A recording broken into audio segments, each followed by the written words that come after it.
Hello and welcome back to my channel Arya classes Jhalawar. आज का मेरा टॉपिक है पॉलिनोमियल्स क्लास 10th पार्ट 2 है।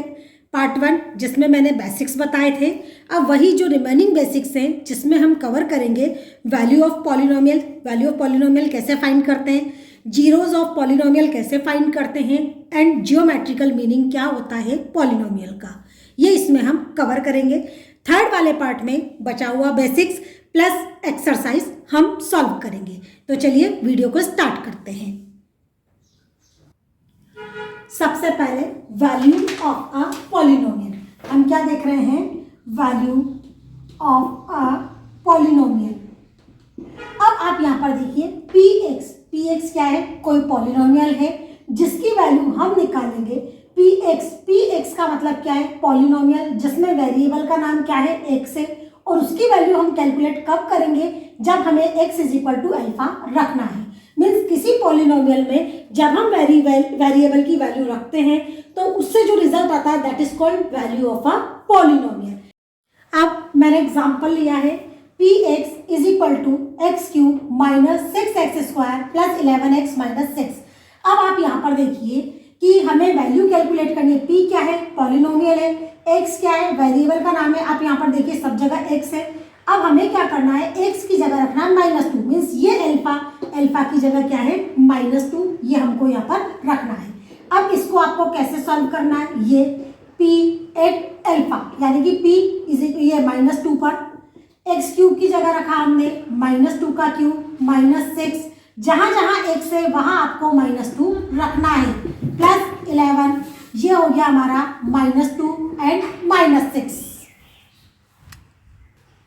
अब आप यहां पर देखिए p -2 पर ये कितना हुआ, -2 का क्यूब दैट इज -8, -2 का स्क्वायर कितना हुआ 4 6 जा 24 -24 that is -22 and this is -6। -2 का क्यूब कितना हुआ -8, -2 का स्क्वायर हुआ 4 को -6 से किया -24, -2 को 11 से किया -22 एंड दिस इज -6। अब इन सब का आपने टोटल किया तो क्या हुआ, p -2 पर कितना आया, 8 एंड 22 होगा 30 एंड 30 60 दैट इज -60। मीन्स इस वाले पॉलिनोमियल की वैल्यू जब हम x की वैल्यू -2 रखेंगे तब जो हमारा रिजल्ट आएगा दैट इज -60। ये कहलाता है value of a polynomial. Next topic है जीरो ऑफ अ पॉलिनोमियल।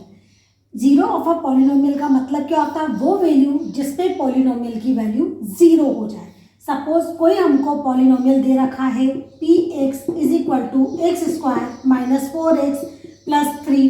अब आपको क्या करना है, alpha means x is equal to alpha, आपको वो वैल्यू यहाँ पर x की जगह पुट करनी है जिसको रखने पर ये वाला जो px है ये हो जाए 0।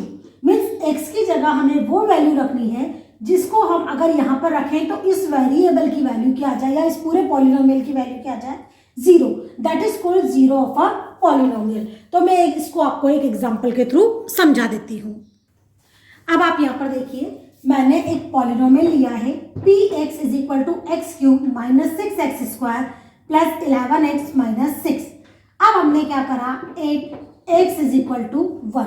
सबसे पहले मैंने x की जगह 1 रख के देखा, हिट एंड ट्रायल है, जस्ट मैं आपको एक्सप्लेन करने के लिए 1 रख के देख रही हूँ। मैंने रखा p1 पे। अब आप यहाँ देखिए x की जगह हमको क्या रखना था, अल्फा रखना था, means alpha is equal to अभी हमारे पास क्या है 1, अल्फा की जगह 1 है तो मैंने यहाँ पे 1 रख दिया। x क्यूब 1 का क्यूब माइनस 6 1 का स्क्वायर प्लस 11 1 माइनस 6, 1 का cube 1 minus 6 plus 11 minus 6, 1 and 11 12, 6 and 6 minus 12 that is 0। Means जब हम x की वैल्यू 1 रखेंगे तो इस पॉलिनोमियल की वैल्यू क्या हो जाएगी 0। तो जिस वैल्यू को रखने से अगर पॉलिनोमियल 0 हो जाता है that is called zero of the polynomial. Means 1 is the zero of the polynomial. इसी को हम दूसरी तरीके से भी कर सकते हैं। अब देखिए यहां पर सपोज -1 रखते हैं।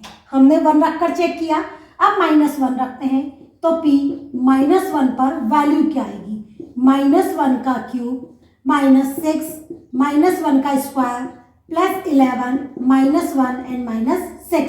-1 का क्यूब -1 -1 का स्क्वायर 1 को -6 से किया -6, -1 को 11 से किया -11 and -6।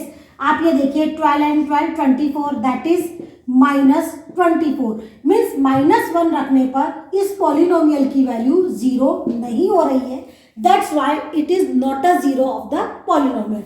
Means we can say that -1 is not the 0 of the polynomial। I hope आपको ये अच्छे से समझ में आ गया होगा कि जिस वैल्यू को रखने पे पॉलिनोमियल की वैल्यू 0 हो जाती है तो वो पॉलिनोमियल का 0 कहलाता है। अब आप यहाँ पर देखिए, ये मैंने कोई पॉलिनोमियल लिखा है 2x² - 4x + 3। अब आपको यहाँ पर ये समझना है कि कॉफिशिएंट क्या है। मैंने इससे पहले वाले वीडियो में भी बताया था, यहाँ पर वेरिएबल का नाम है x, जिसका कॉफिशिएंट है 2 और x की पावर कितनी है 2। यहाँ पर जो ऊपर लिखा है वो पावर है, तो x²। अब हम इसको नॉर्मल x रीड नहीं करेंगे, दैट इज x² का कॉफिशिएंट कितना है 2। x² का कॉफिशिएंट कितना हो गया 2x का कॉफिशिएंट कितना है -4। तो ये दोनों डिफरेंट चीज है, ये आपको बिल्कुल माइंड में सेट कर लेना है। तो चलिए आगे मूव करते हैं। अब आप यहाँ पर देखिए, फॉर अ लीनियर पॉलिनोमियल, मैंने लीनियर पॉलिनोमियल आपको बताया था जिसमें x की पावर 1 होती है या वेरिएबल की पावर 1 होती है, उसे लीनियर पॉलिनोमियल बोला जाता है। तो लीनियर पॉलिनोमियल का जनरल जो है रिप्रेजेंटेशन, एक जनरल रिप्रेजेंटेशन होता है ax + b। ax + b general representation means 2x - 4। अब आप ये देखिए, ये x वेरिएबल और x का कॉफिशिएंट a की जगह हमारे पास कितना है 2 और b की जगह हमारे पास कितना है -4, where a is not equal to 0। Means a कभी भी 0 नहीं होगा। इसके लिए अब आप रिलेशन देखें, यहाँ पर देखिए 0 ऑफ अ पॉलिनोमियल कैसे निकालते हैं, ये निकालते हैं कांस्टेंट टर्म। अब आप यहाँ पर देखिए कांस्टेंट टर्म कौन सी है, ये है। कांस्टेंट टर्म को कैसे आइडेंटिफाई करते हैं कि वो टर्म जिसके साथ कोई वेरिएबल नहीं लगा होता वो कांस्टेंट टर्म होती है। जैसे x² - 4x + 5 है। अब आप यहाँ पे देखिए, ये x² है, वेरिएबल है, यहाँ पे -4 के साथ वेरिएबल लगा हुआ है, लेकिन इसके साथ कोई वेरिएबल नहीं है, दैट्स वाई ये कांस्टेंट टर्म है। तो क्या करते हैं, 0 ऑफ अ पॉलिनोमियल निकालने के लिए, अब ये अभी हम कौन सा ले रहे हैं, लीनियर पॉलिनोमियल, दैट्स वाई ये तो क्या हो गया, a हो गया कॉफिशिएंट ऑफ x और b हो गया कांस्टेंट। तो क्या होता है, कांस्टेंट टर्म उसके आगे माइनस का sine upon coefficient of x, that is -b/a। Example, suppose 2x - 3 है, तो हम इसको कैसे रिप्रेजेंट करेंगे, ये माइनस का साइन माइनस। अब b कितना है, b की वैल्यू यहाँ पर है -3, that is -3 upon coefficient of x का कॉफिशिएंट यहाँ पर कितना है 2, that will B 3/2।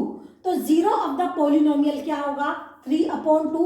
It means जब हम इस वैल्यू को इस वेरिएबल के इस इक्वेशन के अंदर रखेंगे तो इसकी वैल्यू 0 हो जाएगी।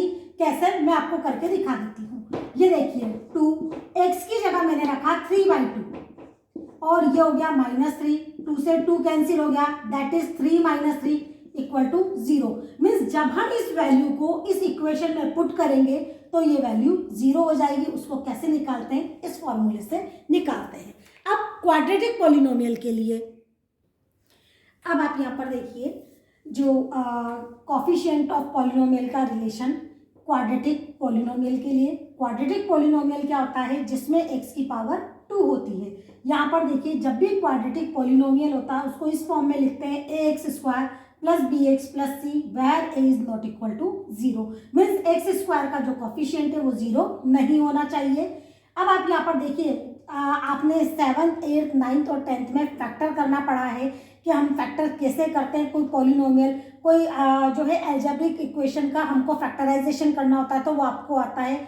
वैसे भी आप 10th क्लास के स्टूडेंट्स हैं, दैट्स वाई यहाँ मैंने डायरेक्ट बताया है कि जो अल्फा और बीटा है वो इसके जीरोज होंगे, क्योंकि जब हम इसको बाय स्प्लिटिंग मिडिल टर्म, हम इसको मिडिल टर्म से स्प्लिट करके इसके फैक्टर करेंगे तो हमारे पास x की दो वैल्यूज आएंगी, alpha and beta. That's why x minus alpha and x minus beta इसके फैक्टर्स होंगे और अल्फा एंड बीटा इसके जीरोज होंगे।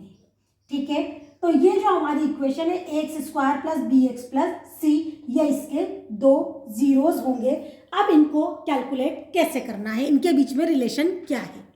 अच्छा, sum of zeros is equal to alpha plus beta, क्योंकि दो जीरोज है अल्फा एंड बीटा, तो sum of zeros means alpha plus beta will be equal to minus coefficient of x upon coefficient of x square.